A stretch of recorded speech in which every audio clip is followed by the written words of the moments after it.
नमस्कार मित्रांनो.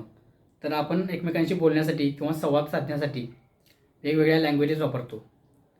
तर आपण कुठल्या कुठल्या लँग्वेज वापरतो आपल्या रोजच्या बोलण्यामध्ये? तर जसं की आपल्या लँग्वेजेस आहेत, मराठी आहे, हिंदी आणि इंग्लिश. तर ह्या आपल्या कॉमन लँग्वेजेस आहेत, ज्या आपण कशासाठी वापरतो? आपण वापरतो कम्युनिकेशनसाठी, बरोबर आहे. एकमेकांशी कम्युनिकेशन करण्यासाठी आपण ह्या लँग्वेजेस वापरतो. आणि ह्या लँग्वेजला नॅचरल लँग्वेज असेही म्हणतात. आपण ज्या ह्या सगळ्या वापरतो लँग्वेजेस, मराठी, हिंदी, इंग्लिश, कुठले असू दे, कन्नड, तेलुगू, हे सगळ्या कसल्या लँग्वेजेस आहेत? Natural languages. तर आपल्याला जर कॉम्प्युटरबरोबर संवाद साधायचा असेल किंवा कम्युनिकेट करायचं असेल किंवा एखादी इन्स्ट्रक्शन द्यायची असेल, तर आपण डायरेक्टली ह्या लँग्वेज वापरू शकतो का? तर नाही. का? कारण कॉम्प्युटरला ह्या लँग्वेजेस कळतच नाहीत.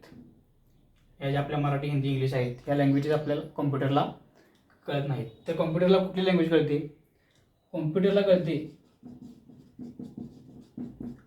Binary language.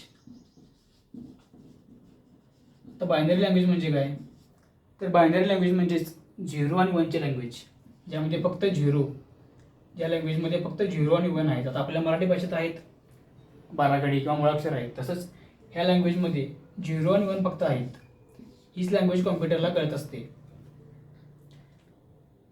तर आपण ह्या लँग्वेजमध्ये जर डायरेक्ट आपल्याला कम्युनिकेट करायचं असेल, तर आपल्याला तुम्ही बघू शकता 0 आणि 1मध्ये आपल्याला जर कम्युनिकेट करायचं असेल तर it would be really time consuming. आपल्याला खूप वेळ लागणार आणि त्यामध्ये एफर्टही खूप आहेत. जर आपण डायरेक्टली बायनरी लँग्वेजमध्ये आपण जर कोड करायला घेतलो किंवा कम्युनिकेट करायला घेतलो तर. त्यामुळे आपल्याकडे एक कन्सेप्ट आहे आणि त्याचं नाव आहे प्रोग्रामिंग लँग्वेज.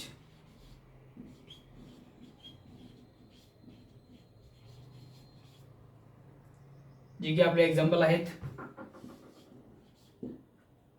सी आहे, C++, ही नावं तुम्ही ऐकलं असतीलच व्हिडिओमध्ये. जावा आहे, पायथन आहे. तर ह्या लँग्वेजमध्ये आपण कोड करून कॉम्प्युटरला आपले टास्क किंवा कुठलाही प्रॉब्लेम असेल तो सॉल्व्ह करून घेऊ शकतो कॉम्प्युटरकडून. तर ह्या लँग्वेजेस आपल्या प्रोग्रामरने किंवा डेव्हलपरने क्रिएट केलेल्या आहेत. ह्या लँग्वेजेस आपल्याला आपला कोड ह्या बायनरी लँग्वेजमध्ये कन्वर्ट करतात. का? कारण कॉम्प्युटरला कळते बायनरी लँग्वेज, कॉम्प्युटरला प्रोग्रामिंग लँग्वेज ही कळत नसते. लक्षात ठेवा, कॉम्प्युटरला एकच लँग्वेज कळते, बायनरी लँग्वेज. त्यामुळे प्रोग्रामिंग लँग्वेजमधून आपण आपला कोड कन्वर्ट करत असतो बायनरी लँग्वेजमध्ये.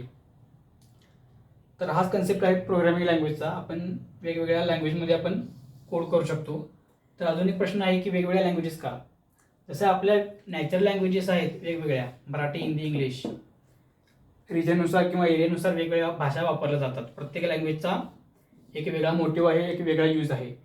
तसंच आपल्या प्रोग्रामिंग लँग्वेजमध्ये सुद्धा प्रत्येक लँग्वेजचा वेगळा यूज आहे, वेगळा मोटिव्ह आहे. यामध्ये जे आपण यूज करतो किंवा ह्याचे जे फीचर्स आहेत ते ह्याच्यामध्ये नाहीत, असे ह्याच्यामध्ये जे फीचर आहेत ते ह्याच्यामध्ये नाहीत, आपल्या नॅचरल लँग्वेजसारखंच.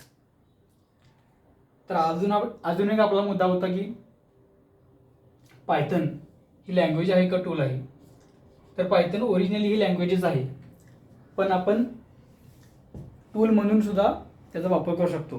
तर तो कसा, हे आपण पुढच्या व्हिडिओजमध्ये बघणार आहोत. त्याचबरोबर प्रोग्रामिंग लँग्वेजमधून बायनरीमध्ये कसं कन्वर्ट होतं किंवा कोड आपला कसा एक्झिक्यूट होत असतो बिहाइंड द सीन किंवा इंटरनली, हे आपण पुढच्या व्हिडिओजमधून बघणार आहोत. थँक्यू.